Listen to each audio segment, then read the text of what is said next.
안녕하세요. 저는 34살의 평범한 주부입니다. 저는 결혼한 지는 이제 8년 차가 되었고요. 남편과 저 사이에 이제 막 유치원에 들어간 아이가 한 명 있습니다.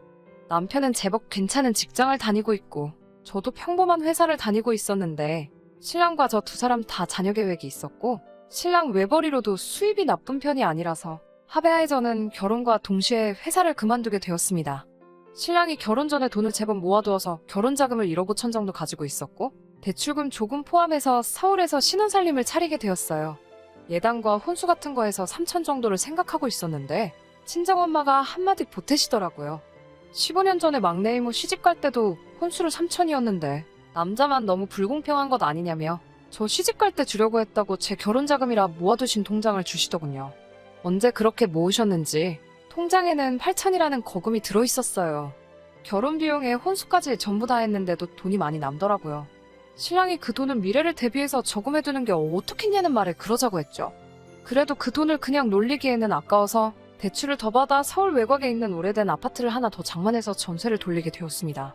그런데 웬일인가 그 집값이 엄청나게 오르더라고요.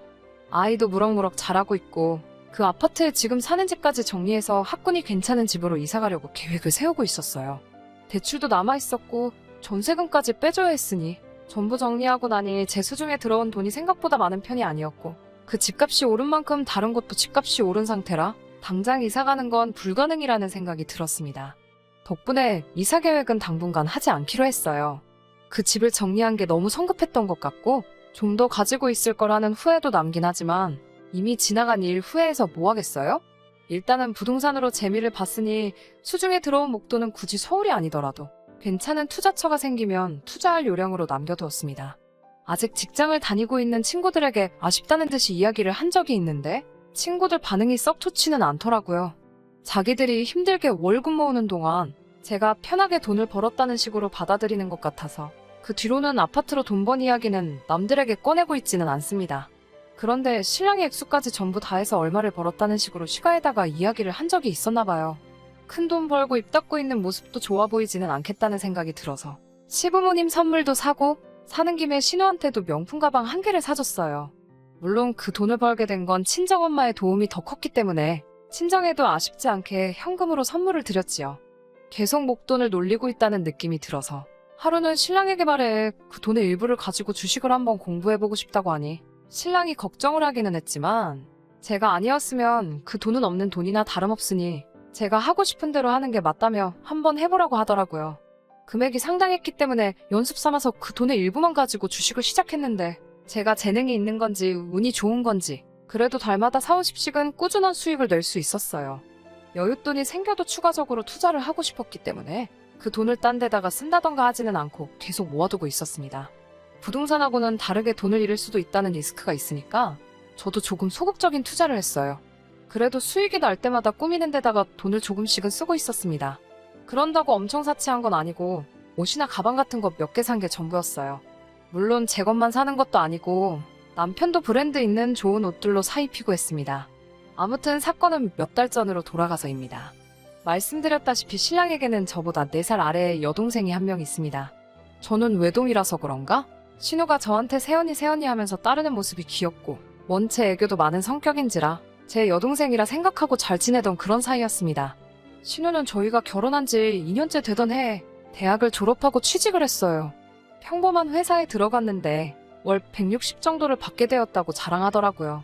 첫 월급타면 언니한테 한턱 쏘겠다고 한 말은 기억이 나는데 아직 그렇다 할 선물은 받아본 적은 없네요. 신우는 그 회사를 아직도 다니고 있는데 6년이나 근속했는데도 지금 받는 게 달에 200이 조금 넘는다고 알고 있습니다. 회사 다니기 시작한 지 얼마 안 되었을 때 저한테 고민 상담을 하듯이 더 좋은 직장을 찾을 거라고 이야기했는데 아직도 다니고 있는 걸 보면 신우에게는 처음부터 이직을 할 생각은 없었던 것 같아요.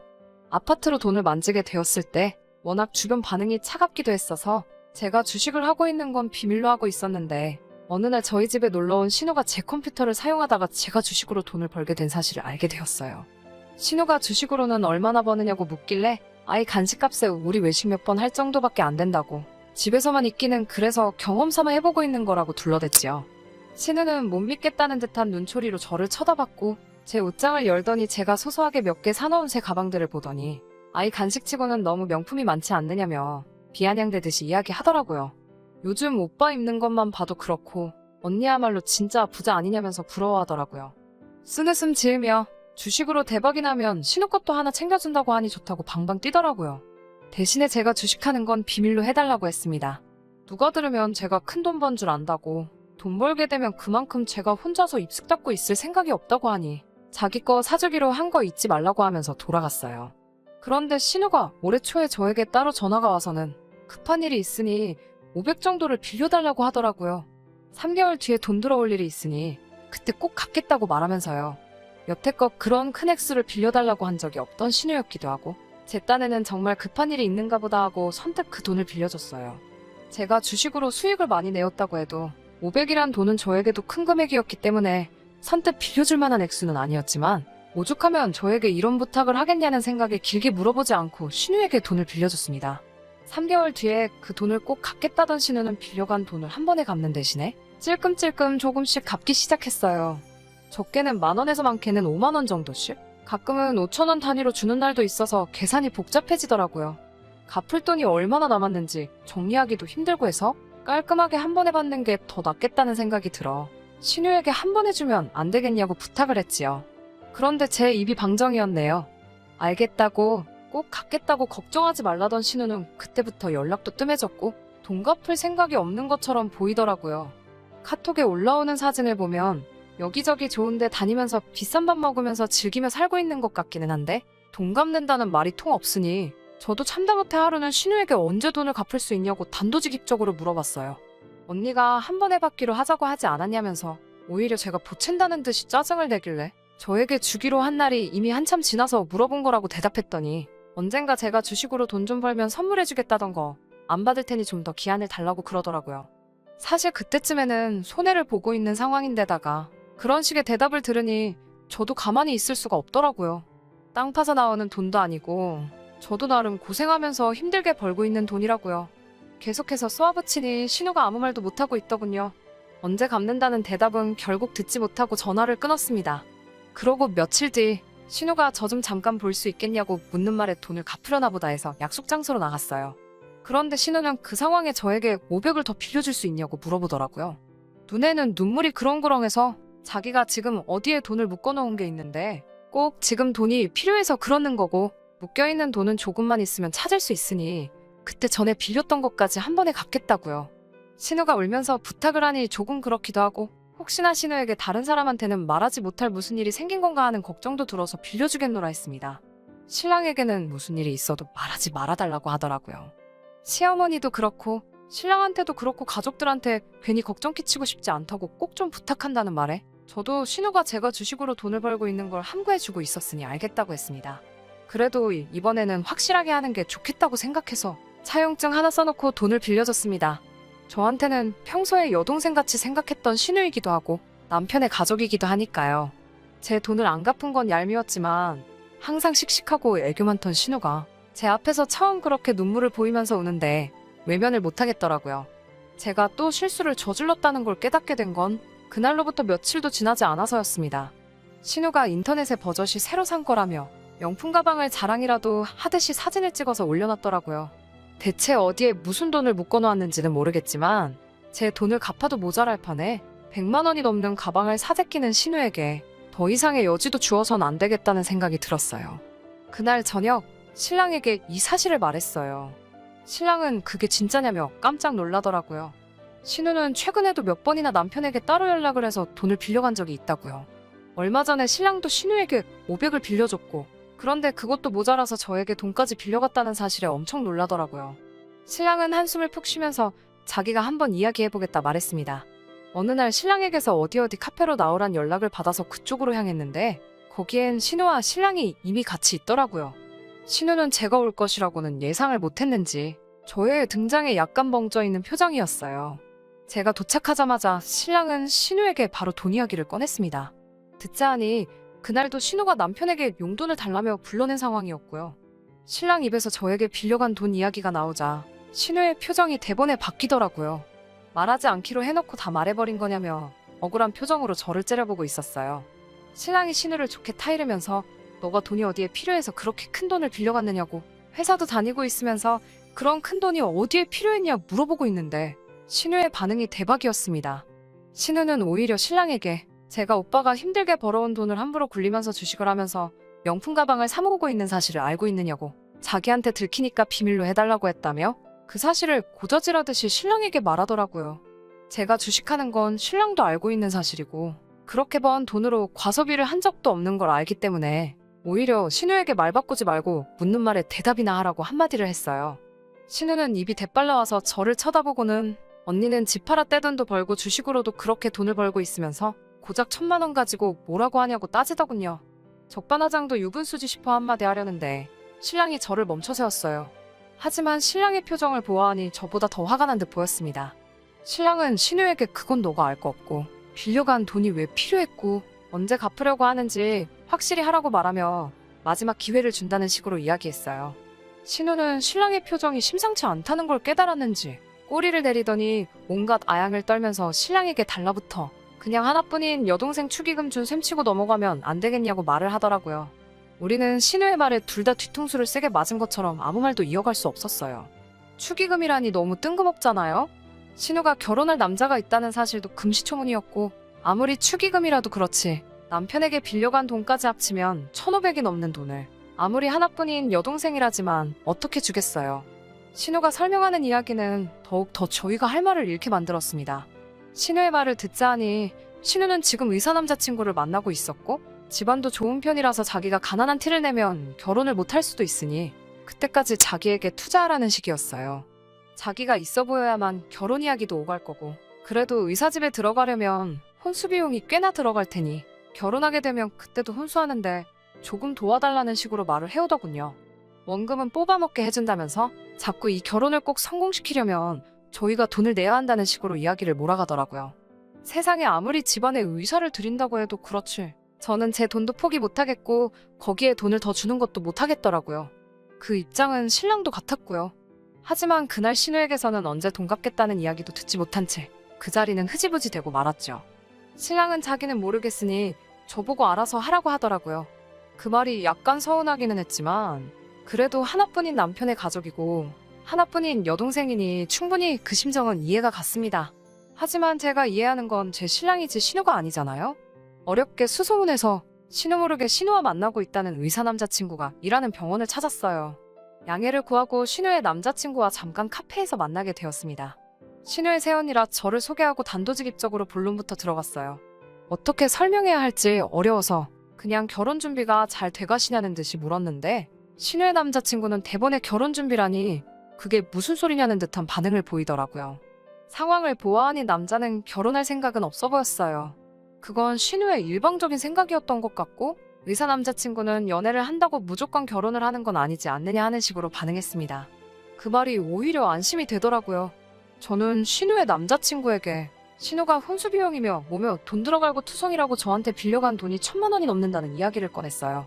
그는 먼저 들었던 말보다 더 놀라면서 그럴 리가 없다며 그때는 신우 편을 들더라고요. 그가 알기론 신우의 집이 좀 사는 편이고 제 신랑이 부동산으로 수입이 엄청 많아서 신우가 몇 번이나 자기한테 결혼하게 되면 온 가족이 돈을 모아서 병원을 차려준다는 말을 한 적은 있다고 하더라고요. 자기는 별로 결혼 생각이 없어서 그러려니 했는데 저에게 빌려간 돈 이야기를 들으니 마치 신우가 그에게 해온 말들이 사실인지 확인하고 싶었던 것처럼 이것저것 신우가 그에게 해주기로 했던 것들 이야기를 전부 해주더군요.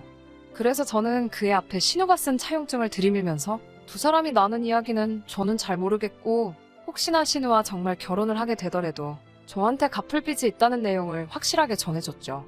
그 사람은 한숨을 푹 쉬더니 아무튼 알겠다고 연락을 드리겠다고 말하고 헤어지게 되었습니다. 그날 저녁이 되어서 우리 집에는 한바탕 난리가 났어요.